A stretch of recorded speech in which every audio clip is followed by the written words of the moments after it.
Selamat malam Bapak Ibu dan saudara-saudara, Shalom. Oke. Malam hari ini saya mengajak kita bersama-sama membuka Alkitab kita di dalam kitab Yesaya pasal 62 ayat 6 sampai ayat yang ke-7. Yesaya 62 ayat 6 dan 7, mari kita baca bersama-sama. 1, 2, 3. Di atas tembok-tembokmu, hai Yerusalem, telah kutempatkan pengintai-pengintai. Sepanjang hari dan sepanjang malam, mereka tidak akan pernah berdiam diri. Hai kamu yang harus mengingatkan Tuhan kepada Sion, janganlah kamu tinggal tenang, dan janganlah biarkan dia tinggal tenang, sampai ia menegakkan Yerusalem, dan sampai ia membuatnya menjadi kemasyhuran di bumi. Amin. Bapak Ibu dan saudara-saudara sekalian, bagian firman Tuhan yang kita baca ini adalah dua ayat sepenggal dari Yesaya pasal yang ke-62. Kalau kita baca itu ada sampai ayat yang ke-12, tentu akan jauh lebih lengkap kalau Bapak Ibu nanti membacanya secara lengkap, tapi malam hari ini saya mengajak kita hanya membaca bagian ini lebih dulu. Judul renungan kita adalah sense of urgency atau rasa keterdesakan, rasa sesuatu yang membuat kita bergerak.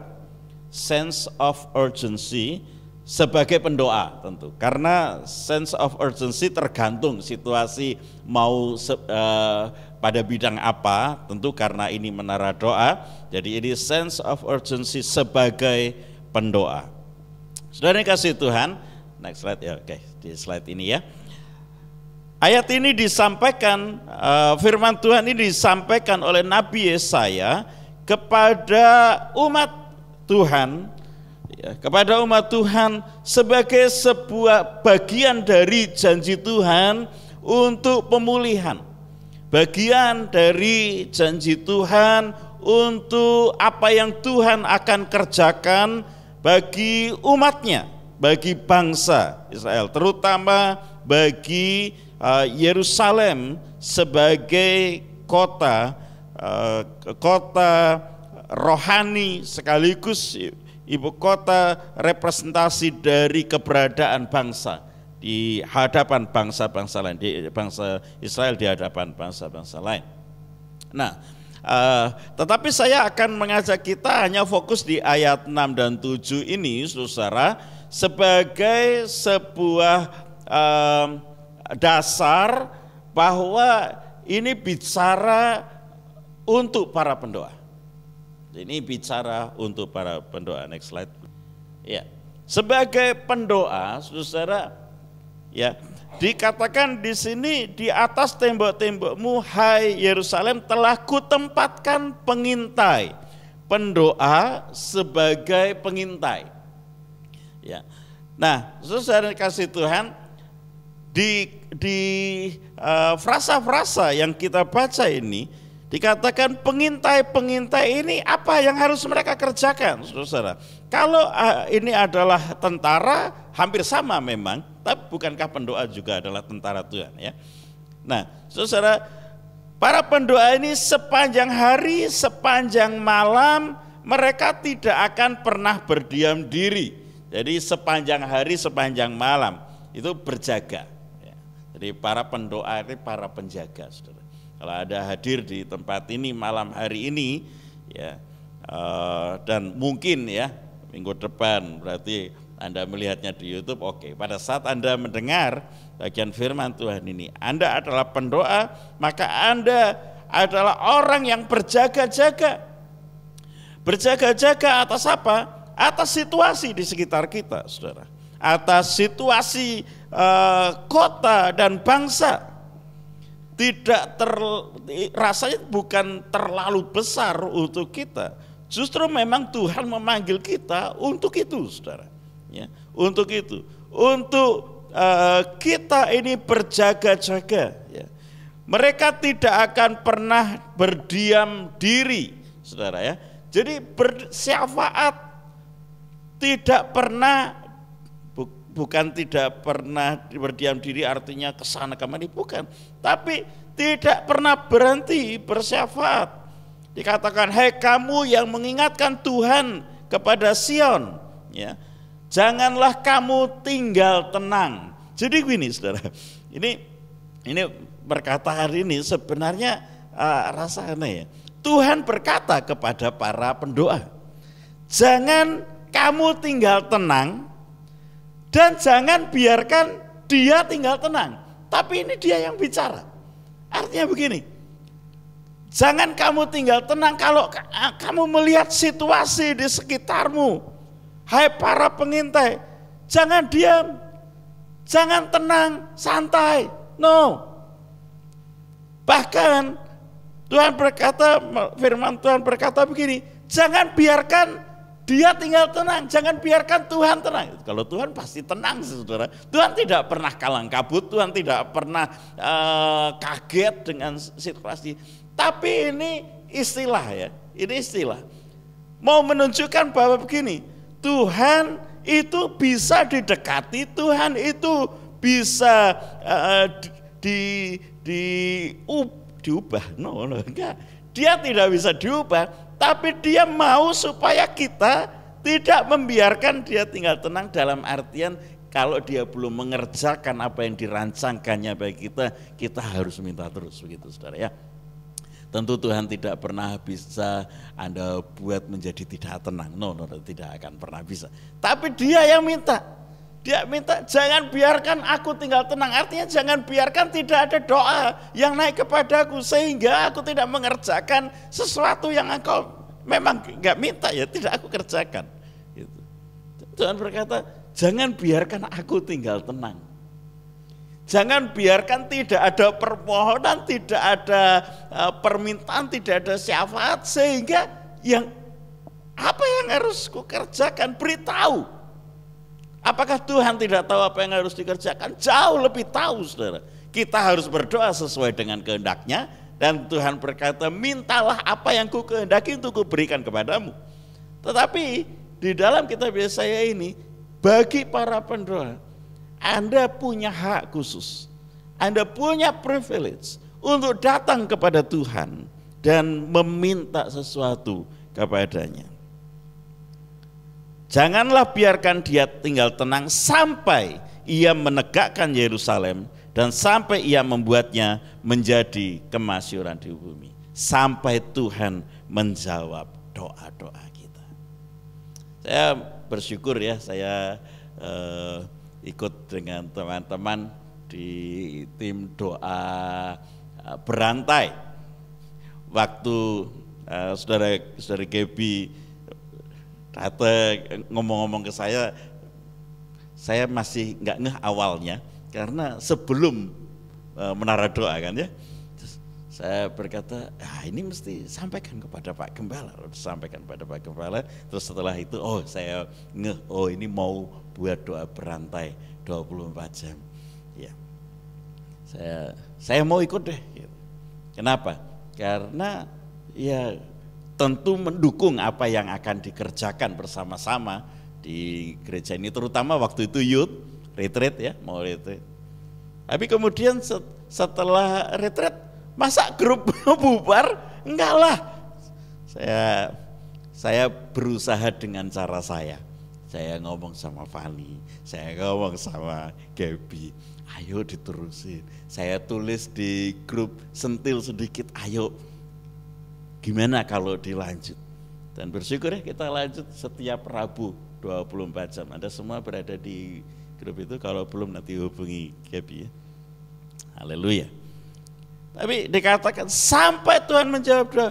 Tapi retretnya sudah selesai Pak. Ya, tapi karya Tuhan bagi gerejanya masih terlalu banyak hal yang Dia mau kerjakan di tengah-tengah kita. Dan itu membutuhkan para pendoa. Dan Anda ada bersama-sama di area ini, dan ini luar biasa. Oke. Nah, saudara dikasih Tuhan, saya mau ajak kita untuk melihat beberapa hal sebagai pemahaman supaya kita bisa masuk pada apa yang kita mau kerjakan bersama-sama, saudara ya. Pendoa perlu memahami bahwa apa yang terjadi di dunia ini dimulai di alam roh. Kita perlu memahami bahwa semua yang terjadi di hidup kita, di dalam pelayanan kita, di dunia ini, itu dimulai di alam roh. Ada alam jasmani, ada alam roh. Alam roh artinya secara dimensi rohani, saudara. Dimulai dari sana. Coba kita lihat nih ayat ini ya. Ibrani 11 ayat 3. Karena iman kita mengerti bahwa alam semesta telah dijadikan oleh firman Allah, sehingga apa yang kita lihat telah terjadi dari apa yang tidak dapat kita lihat. Ini keren ya. Alam semesta dijadikan oleh firman. Dan prosesnya seperti apa? Yang kita lihat, artinya yang terjadi, alam semesta itu dijadikan oleh firman, itu telah terjadi dari apa yang tidak kita lihat. Ada orang yang berkata ini ex nihilo gitu, artinya sebelumnya belum ada dan kemudian ada. Iya, betul. Alam semesta dijadikan dari yang tidak ada menjadi ada. Tetapi kalau Ibrani mengatakan yang kita lihat terjadi dari yang kita tidak lihat, maka ada satu dimensi rohani yang itu terjadi lebih dulu dan kemudian baru menjadi nyata di dalam dimensi jasmani. Bukankah iman itu beroperasi di dimensi rohani, saudara? Tuhan berkata begini, percayalah bahwa apa yang kamu minta kamu telah menerimanya, maka kamu akan menerimanya. Bukankah itu artinya begini, di alam roh, di alam rohani kita, di dimensi rohani, kita percaya kita telah menerima. Tapi di dimensi jasmani secara fakta belum. Iman itulah yang menghubungkan antara apa yang ada di dimensi rohani itu menjadi fakta di dalam kenyataan jasmania kita.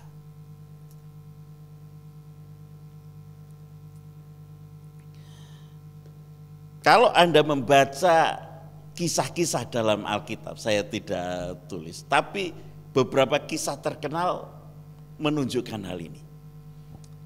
Misalnya waktu Elia berdoa supaya hujan turun setelah 3,5 tahun kira-kira tidak turun hujan.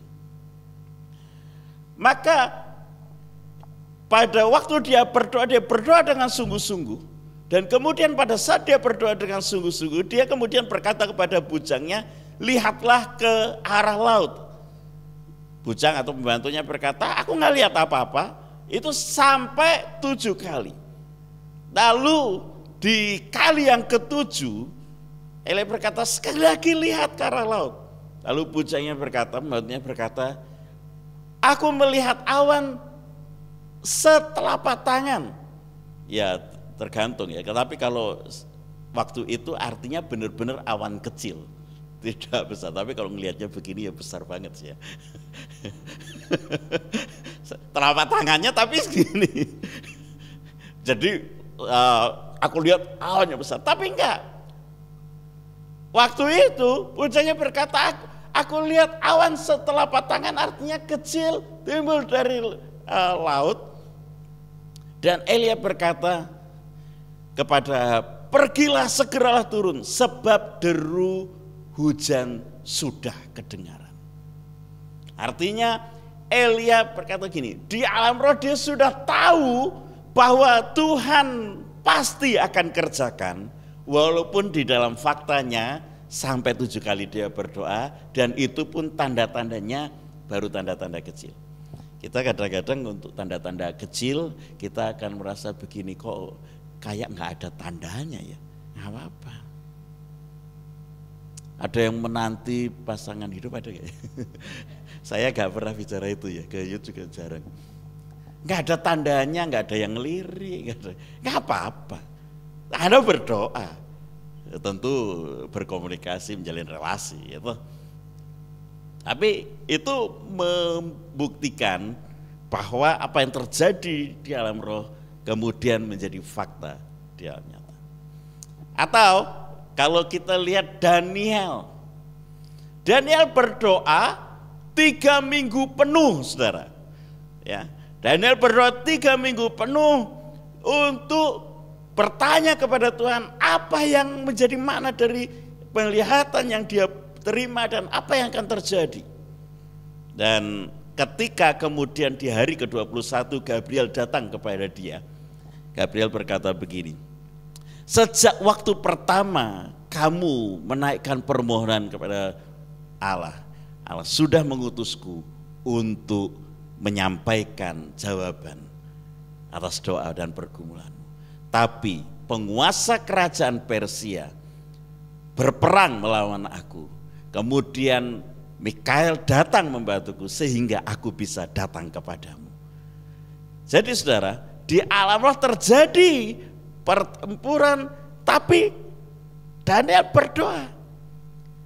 Di hari ke-21 itu kemudian Daniel akhirnya mendapatkan jawaban doa. Sudah terjadi di hari pertama secara rohani, tapi menjadi kenyataan sampai jadi jawaban doa dan didengar oleh Daniel di hari ke-21. Jadi apa yang terjadi di alam jasmani ini sebenarnya dimulai di alam roh. Itu sebabnya Efesus pasal yang ke-6 ayat 12 berkata begini, karena perjuangan kita bukan melawan darah dan daging, tetapi melawan pemerintah, melawan penguasa-penguasa, melawan penghulu-penghulu dunia yang gelap ini, melawan roh-roh jahat di udara. Saudara, tentu ini bahasa Indonesia tidak boleh dibaca koma, itu artinya satu-satu gitu ya. Karena dalam bahasa Ibrani-nya ini adalah serangkaian satu kelompok penguasa alam roh di kuasa kegelapan ya. Anda tidak diminta untuk melawan pemerintah ya toh, karena nanti kalau gitu di kitab Roma pasal 13 jadi pertentangan. Tunduklah kepada pemerintah karena semua pemerintah ya, yang ada itu berasal dari Allah gitu. Di alam roh ada peperangan dan para pendoa adalah orang-orang yang masuk ke alam rohani untuk membawa semua yang Tuhan berikan itu menjadi nyata di alam jasmani. Itu sebabnya Efesus pasal yang pertama Tuhan berkata begini, segala berkat rohani sudah disediakan di dalam surga. Saya mau baca supaya ada tahu, saya nggak siapkan tapi saya ingin mengajak kita baca ini. Efesus 1 ayat 3. Terpujilah Allah dan Bapa Tuhan kita Yesus Kristus, yang dalam Kristus telah mengaruniakan kepada kita segala berkat rohani di dalam surga. Atau kalau dalam bahasa Yunaninya itu heavenly places, di alam rohani semua sudah disediakan. Kita memuji Tuhan karena Tuhan sudah menyediakan. Kita berdoa supaya yang tersedia itu menjadi nyata di dalam kehidupan kita secara jasmani. Oke. Nah, saudara, sekarang itu tadi sebagai pemahaman. Nah, sekarang kita mau lihat ini. Lalu apa hubungannya Pak dengan sense of urgency? Kalau pronunciation saya kurang bagus, nggak apa-apa ya, saya orang Jawa, saudara ya, bukan orang Inggris, bukan orang Amerika, ya, nggak native speaker, jadi oke lah. Apa hubungannya sense of urgency ini? Karena dalam bahasa Indonesia saya cari padanannya nggak ada yang wajar kita dengar. Rasa keterdesakan, apa itu? Tapi kalau sense of urgency Anda tahu ya kan, nah, kita lebih mudeng berbahasa Inggris daripada bahasa Indonesia. Nah, saudara, apa hubungannya? Kalau kita lihat, saudara, maka kita bisa tahu ada dua hal yang membuat urgent sekali, penting dan mendesak untuk kita berdoa, untuk menjadi pendoa, untuk menaikkan doa syafaat. Karena apa? Karena yang pertama, ada kebutuhan yang sangat perlu untuk dipenuhi. Tadi kita baca, kita belum baca ya. Yesaya 62 ayat 1. Oleh karena Sion, aku tidak dapat berdiam diri. Oleh karena Yerusalem, aku tidak akan tinggal tenang sampai kebenarannya bersinar seperti cahaya dan keselamatannya menyala seperti sulu. Saudara, Yesaya menyampaikan nubuatan ini. Ada kebutuhan yaitu Sion dan Yerusalem. Dan ini waktu Yesaya menyampaikan ini masa pembuangan, saudara. Artinya keadaan itu benar-benar tidak enak buat umat Tuhan. Ada kebutuhan yang mendesak. Ada Sion yang perlu didoakan. Ada Yerusalem yang perlu untuk dihadapkan kepada Tuhan. Ada kebutuhan yang harus dibawa kepada Tuhan. Dan kebutuhan itu membuat kita, mendorong kita, mendesak kita untuk kemudian datang kepada Tuhan dan berdoa. Jadi kalau kita mau memiliki sense of urgency dalam hidup kita, coba lihat apakah kita memang merasa ada kebutuhan. Sebab kalau enggak, saudara, kita nggak punya urgensinya, kita tuh nggak akan berdoa sampai kita benar-benar berdoa sungguh-sungguh gitu. Kalau Elia itu urgensinya 3,5 tahun nggak ada hujan, susah hidup mereka. Sekaligus menurut saya urgensi yang lebih penting adalah umat Israel tidak menyembah kepada Allah yang benar. Urgent banget karena ini masalah keselamatan. Jadi kalau kita doa rantai yang Rabu 24 jam itu, saya dorong Anda untuk lihat urgensi dari pentingnya dan mendesaknya. Oke lah, itu bahasa Indonesia yang tepat ya. Pentingnya dan mendesaknya kebutuhan akan gereja kita ini dipakai Tuhan secara luar biasa. Pentingnya dan mendesaknya bahwa kita ini perlu membawa gereja ini kepada Tuhan dan minta Dia bekerja dengan lebih dahsyat lagi di tengah-tengah kita. Sebab kalau kita lihat urgensinya adalah karena mau retreat selesai, doa selesai. Oh, tapi ada urgensi berikutnya, Pak, yaitu perayaan pranatal.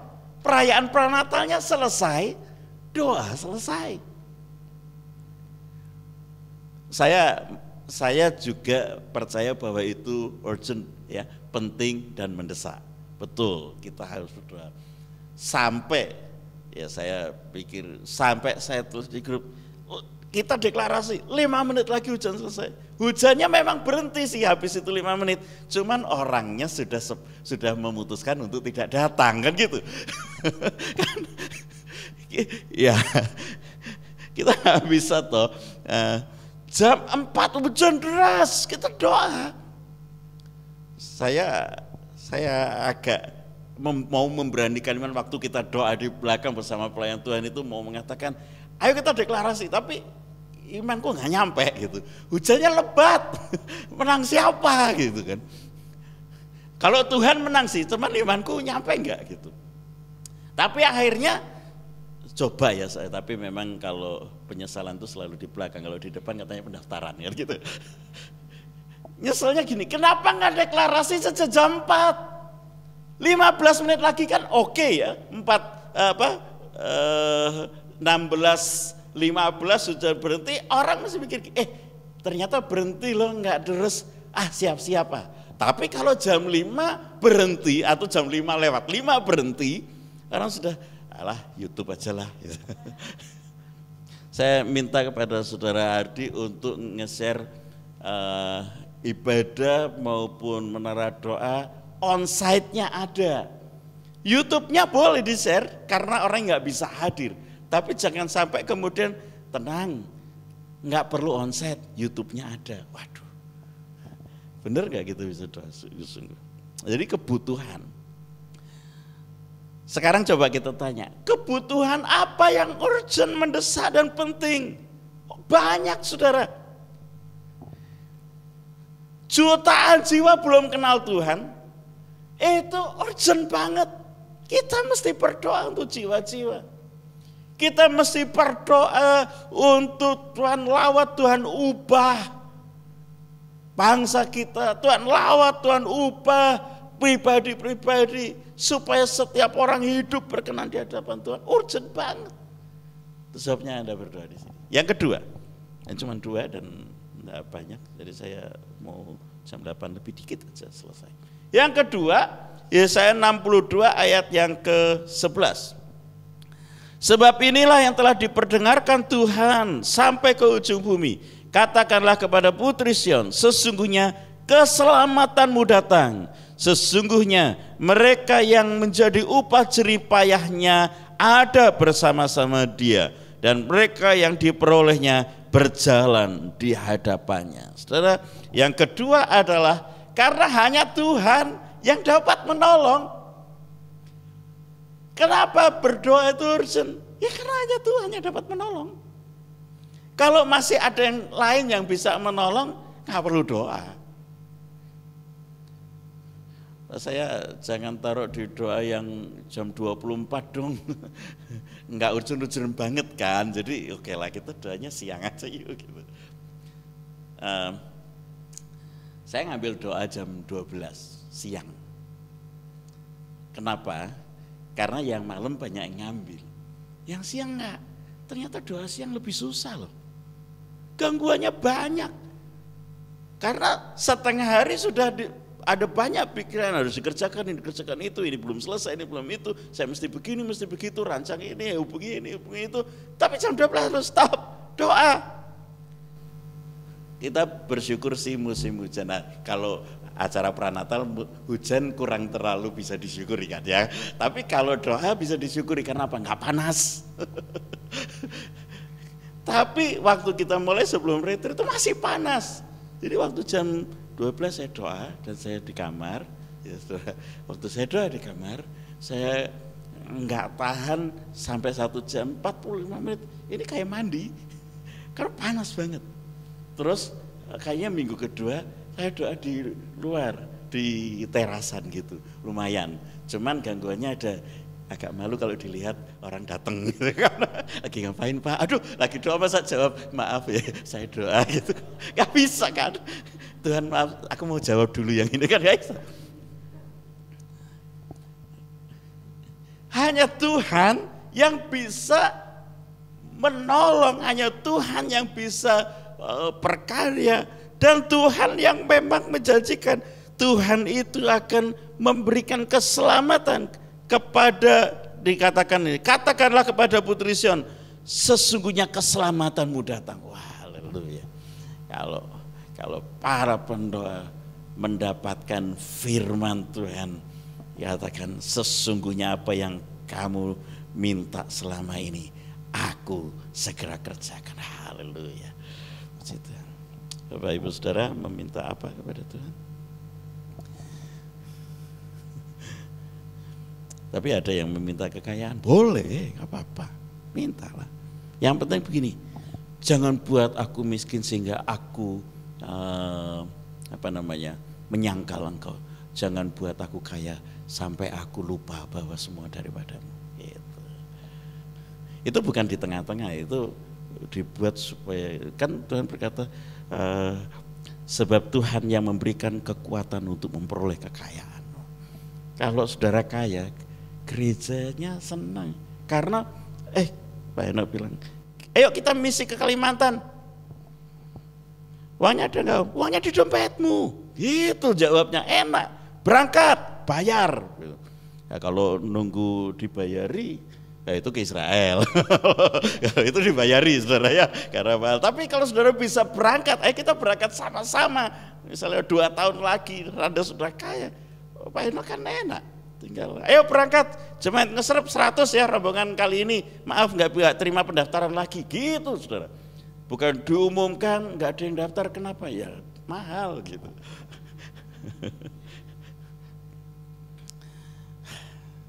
Nah, jadi hari ini saya mau ajak kita melihat bagian firman Tuhan ini.